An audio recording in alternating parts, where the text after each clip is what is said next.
하나님의 말씀은 사도행전 10장 38절 말씀입니다. 하나님이 나사렛 예수에게 성령과 능력을 기름 붓듯 하셨음에 저가 두루 다니시며 착한 일을 행하시고 마귀에게 눌린 모든 자를 고치셨으니 이는 하나님이 함께 하셨음이라. 아멘. 할렐루야. 저에게 평강의 복을 기원하는 마음으로 샬롬 인사 나누시기 바랍니다. 샬롬. 샬롬. 오늘로써 4주째 성령에 관한 말씀을 상고하게 되었습니다. 성령은 누구와 같으신가? 무엇과 같으신가?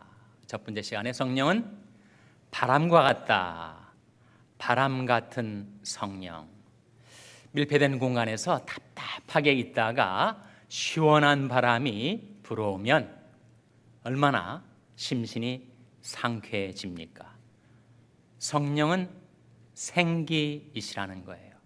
우리 심신을 유쾌하게 상쾌하게 만들어주시는 성령은 바람과 같습니다. 둘째로 성령은 물과 같습니다. 누구든지 목마르거든 내게로 와서 마시라. 나를 믿는 자는 성경의 이름과 같이 그 배에서 생수의 강이 흘러나리라 하시니 이는 자기를 믿는 자의 받을 성령을 가리켜 말씀하신 것이라. 성령은 생수이십니다. 우리가 성령의 물을 마시면 우리 영혼, 우리 심령이 소생케 됩니다. 셋째로 성령은 무엇과 같은가? 성령은 불과 같습니다. 우리가 성령 충만함을 받으면 하나님을 향하여 타오르는 열정을 갖고 살게 되고 내 의지로 내 노력으로 어찌할 수 없는 그 죄악을 불태울 수 있는 성령의 불을 받게 됩니다. 넷째로 성령은 무엇과 같은가? 성령은 기름과 같습니다. 성령의 기름 부음을 받으면 우리 삶 속에는 세상 그 어디에서도 얻을 수 없는 능력을 얻게 됩니다. 그래서 성령이 무엇과 같은가? 네 가지. 기억하시겠어요? 방금 들었으니까 기억하시겠는데 앞으로 한두 주 후에 성령은 무엇과 같습니까? 네 가지. 바람과 같고 물과 같고 흙과 같고 나무와 같은가? 헷갈리기 시작한단 말이죠. 그래서 네 가지를 기억할 수 있도록 사자성어를 한번 생각을 해보세요. 풍, 수, 화, 류입니다. 성령은 무엇과 같은가? 성령은 바람과 같고 풍, 물과 같고 수, 불과 같고 화, 기름과 같고 류. 풍수화류. 기억하시겠어요? 이제는 아무리 시간이 지나도 성령은 무엇과 같으신가를 우리가 기억해서 그 성령의 놀라운 은혜를 힘입어 살아가게 되시기를 바랍니다. 스가랴 4장에 보면 하나님께서 스가랴의 눈을 열어주시고 한 비전을 보게 해주셨어요. 스가랴가 바라보았더니 등대가 놓여 있는 것입니다. 등대가 순금으로 이루어져 있습니다. 순결과 귀중함을 상징하는 것이죠. 그래서 그 등대에서 나오는 빛으로 세상의 어둠을 밝히게 되었단 말이죠. 그런데 등대 양편에 두 감람나무가 있는 거예요.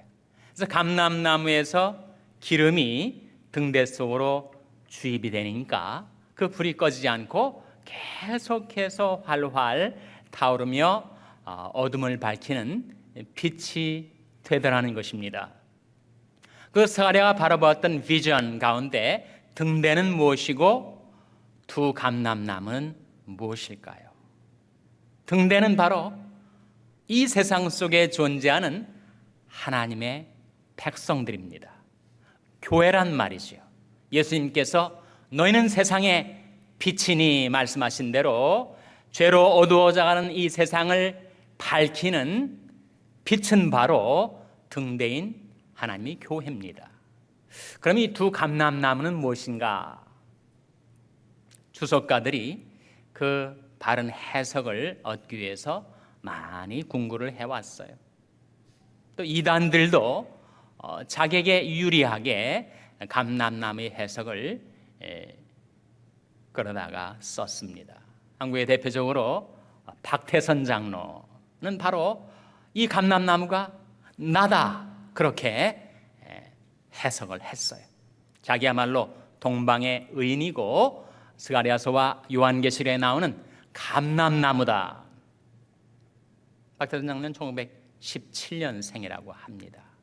1950년대 남대문교회 집사로 정말 열성적으로 교회를 위해서 봉사하다가 창동교회에서 장로가 되었고, 그가 한강 백사장에서 남산에서 집회를 가질 때 그를 통해서 너무나도 희한한 능력이 나타나니까 그야말로 인산인해 구름대처럼 사람들이 모여든 거예요. 그러면서 그가 기성 교계를 공격하기 시작했습니다. 모든 존재하는 기존 교회들은 다 마귀 집단이다. 그래서 부천 소사에다가 신앙촌을 차리고 1차, 2차, 3차에 걸친 신앙촌을 형성하게 되었어요. 문제는 자기를 통해서 나타나는 이 신기한 능력 가운데서 이 박태선 장로가 교만해진 것입니다. 그래서 예수님을 비난하기 시작했어요. 예수님은 99%가 쇳덩어리다. 어떻게 사람이 쇳덩어리를 통해서 구원받을 수가 있단 말인가? 기독론, 구원론이 너무나도 엉뚱하게 변질되어 간 것입니다. 성경은 예수 그리스도는 죄를 범치도 아니하시고 죄를 알지도 아니하시고 그에게는 죄가 없으시다라고 했는데, 성경과 정반대로 예수는 99%가 쇳덩어리다. 그러면서 이제는 성경은 폐하여졌다고, 하나님의 말씀은 성경은 폐하지 못하나니 했는데 이제는 성경을 폐한 것으로 말하기 시작했어요. 제가 80년대 명륜동에 살았습니다. 성균관대학교 옆에 살았는데, 하루는 집에서 나와서 이제 종로 쪽으로 걸어가고 있는데 건장한 두 청년이 하얀 도복을 입고 뭔가를 전도제를 나눠주는 거예요. 근데 그들이 어깨에 띄고 있는 띠에 보니까 이런 글귀가 새겨져 있습니다. 박태선 장로님은 천상천하의 하나님이시다. 멀쩡한 청년들이 그런 띠를 띠고 전도를 하고 있어요. 메시아나 그리스도도 아니라는 것입니다. 박태선 장로님은 천상천하의 하나님이시다. 그래서 실제로 이 전도관 신앙촌 그 박태선 장로의 집단을 가리켜서 스스로가 천부교라고 합니다. 천부교, 하늘 아버지란 말이죠. 그 천부가 누군가? 바로 박태선 장로라는 거예요. 그러니까 1990년에 죽었습니다. 73세로. 그 이후에도 그 박태선 장로를 따르는 골수 분자들은 박태선 장로가 죽었지만 천부시기 때문에, 하나님이시기 때문에 다시 부활할 것이다, 그렇게 기대하고 살아가고 있다는 거예요. 과연 이 스가랴 4장에 나타난 감람나무는 무엇을 가리키는가? 역사적으로는 바로 이스라엘 민족이 범죄하여 하나님께 심판을 받고 바벨론 포로로 끌려갔다가 하나님의 은혜로 고토로 회복되었을 때 하나님께서 파괴된 성전을 다시 짓는 데 사용하신 두 역사적인 인물, 바로 스룹바벨 총독과 여호수아 대제사장을 가리킵니다. 그러니까 하나님께서 하나님의 역사를 이루실 때 정치적인 지도자와 종교적인 지도자를 쓰시는데, 정치적으로는 스룹바벨 총독을, 종교적으로는 여호수아 장군 말고 여호수아 대제사장을 쓰신 거죠. 그래서 하나님이 백성들에게 스룹바벨과 요수아를 통해서 계속해서 그들을 격려하고 비전을 보여주고 힘을 불어넣어서 그 시대적인 사명을 감당하게 하신 거죠. 그래서 역사적인 해석입니다. 영적으로는 뭘 가리키는가? 이 세상 가운데 빛을 밝히기 위하여 존재하는 하나님의 백성들, 하나님의 교회에 지금도 성령의 기름을 계속해서 공급해 주고 있는 두 감람나무, 뭘 가리킬까요? 그것은 바로 예수와 성령을 가리킵니다. 요한복음 1장 16절 말씀에 우리가 다 그의 충만한 데서 받으니 은혜 위에 은혜로라. 우리는 예수님에게서 은혜를 받죠. 우리 은혜를 누구에게서 받습니까? 우리가 다 그의 충만한 데서 받으니 은혜 위에 은혜로라. 우리 삶 속에 그 기름 부음 능력을 어디에서 공급받는가? 성령을 통해서 받는 것이죠. 하나님께서 이는 능으로 되지 아니하며 힘으로 되지 아니하며 오직 나의 신으로 되느니라. 그래서 그 순금으로 만들어진 정금 등대는 하나님의 교회를 가리키고 그 교회에 계속해서 능력의 기름 부음을 공급하는 두 감람나무는 예수와 성령이시라는 것입니다. 과연 하나님의 교회의 비전이 무엇인가? 여러분이 몸담고 주님을 섬기는 이 샬롬 교회의 비전이 무엇인가? 그 비전을 내게 좀 확실하게 보여주세요. 그런 요청, 그런 요구가 여러분의 마음 가운데 있을 거예요.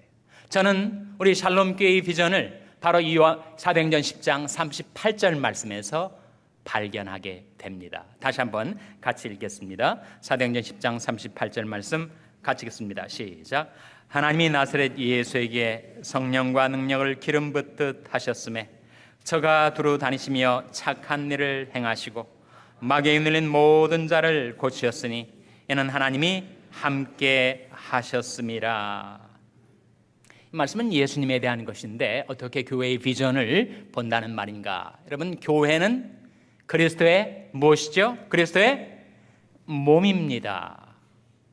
그래서 그리스도께서 대속 사역을 완성하시고 부활 승천하신 후에 예수 그리스도는 하나님의 영광의 우편에 교회의 머리로 올리우셨고, 그리스도의 몸은 어떻게 되었는가? 그리스도의 몸은 지상에 교회의 형태로 남아서 예수 그리스도께서 행하시던 일을 계속 행하고 있는 것입니다.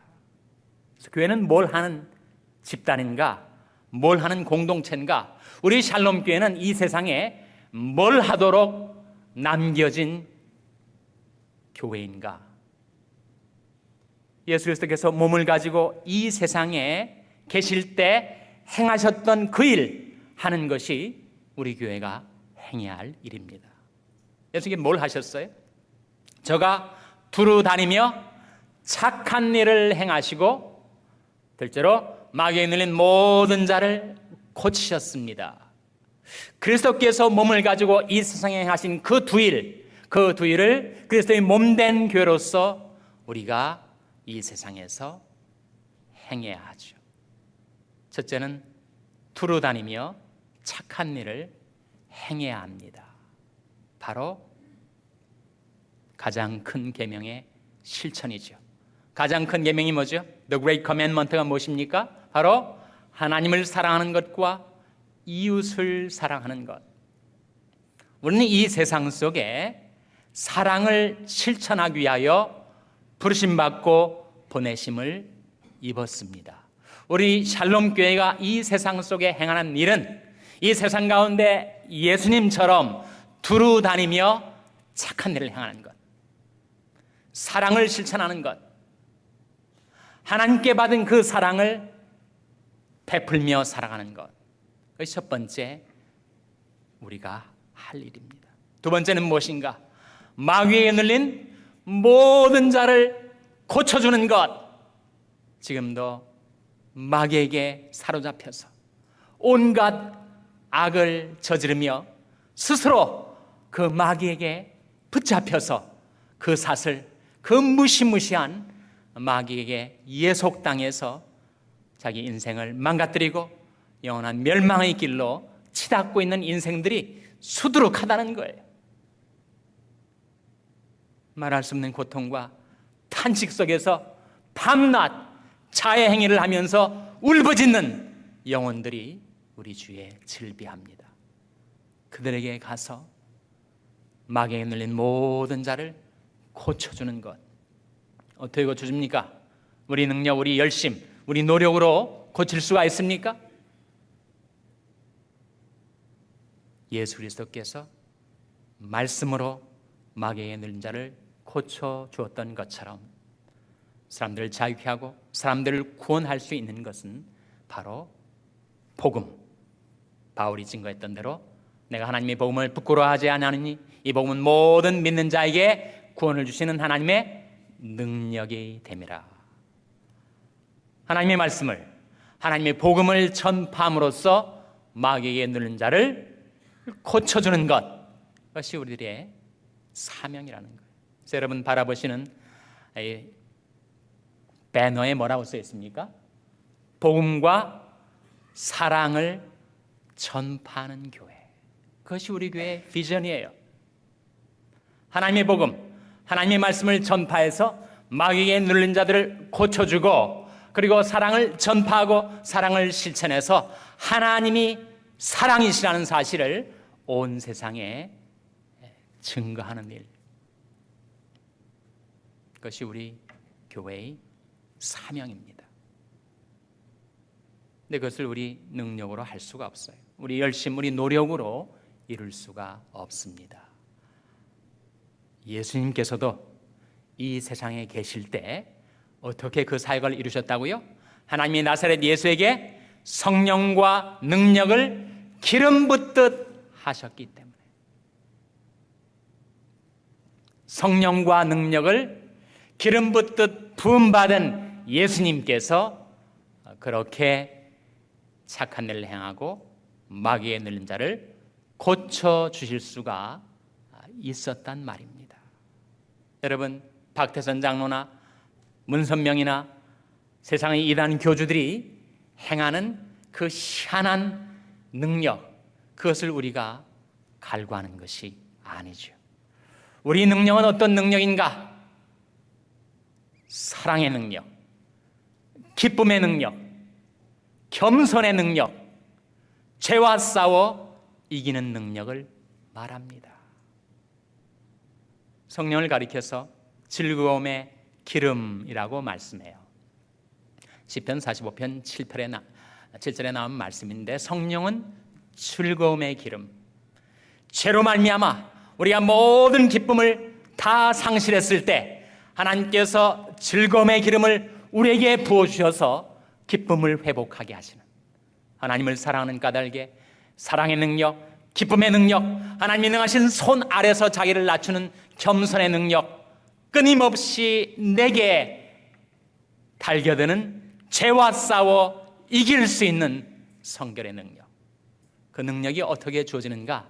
성령으로 말미암아 주어지는 것입니다. 그래서 환난 많고 슬픔 많은 이 세상을 살아가셨지만 우리 주님은 그 사랑의 능력, 기쁨의 능력, 겸손의 능력, 죄와 싸워 이기는 능력을 갖고 주신 사명 감당하며 사셨던 겁니다. 과연 우리가 어떻게 그 성령의 기름 부음을 받을 수가 있는가? 성령의 능력을 받을 수가 있는가?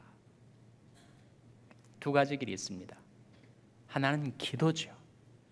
예수님께서 성령의 권능을 받으셨던 것, 하나님께서 예수님에게 성령과 능력을 기름 붓듯 부어주셨던 것은 주님께서 평생 기도하며 사셨기 때문에.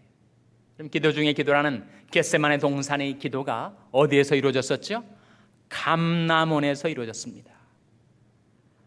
감람 열매를 짜서 기름을 내듯 우리가 간절히 하나님 앞에 나와 기도할 때 우리는 성령의 기름 부음을 공급받을 수가 있는 거예요. D.L. 무디가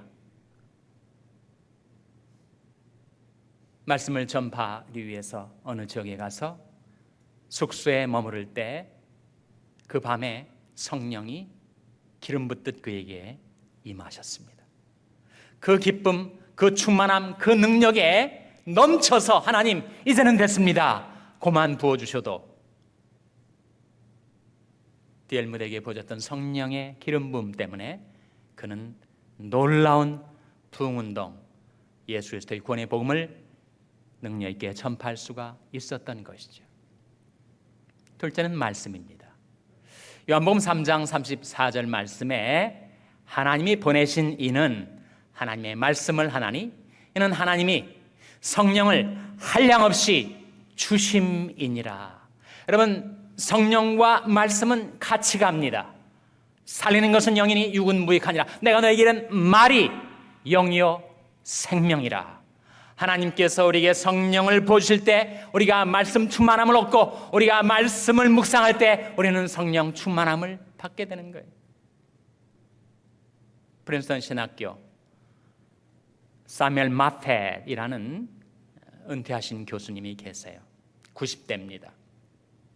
아버지가 이름이 똑같은 사뮤엘 마펫, 한국 평양신학교 초대 교장이었던 마포 삼열 박사, 아들은 마삼락이라는 한국 이름을 가지고 있습니다. 아들이 아버지에게 한번 물었다는 거예요. 아버지, 어떻게 한국 교회의 이런 놀라운 세계 교회사에서 유래를 찾아볼 수 없는 그 놀라운 초창기 부흥의 역사가 어떻게 그렇게 급속도로 이루어질 수가 있었던 것입니까? 아들의 질문에 대한 아버지의 답변, 우리가 행한 것은 아무것도 없다. 우리는 다만 한국 백성들 앞에서 성경을 들고 서 있었던 것이고 나머지는 성령께서 다 행하셨다. 아들은 그 아버지의 답변만큼 더 정확한 답변을 들은 적이 없다고 합니다. 우리가 어떻게 성령의 기름 부음을 받는가? 우리가 하나님의 말씀을 이 세상 가운데 들고 서서 그 말씀을 묵상할 때 하나님께서 우리를 통하여 성령의 역사를 이루어 주신다는 것입니다.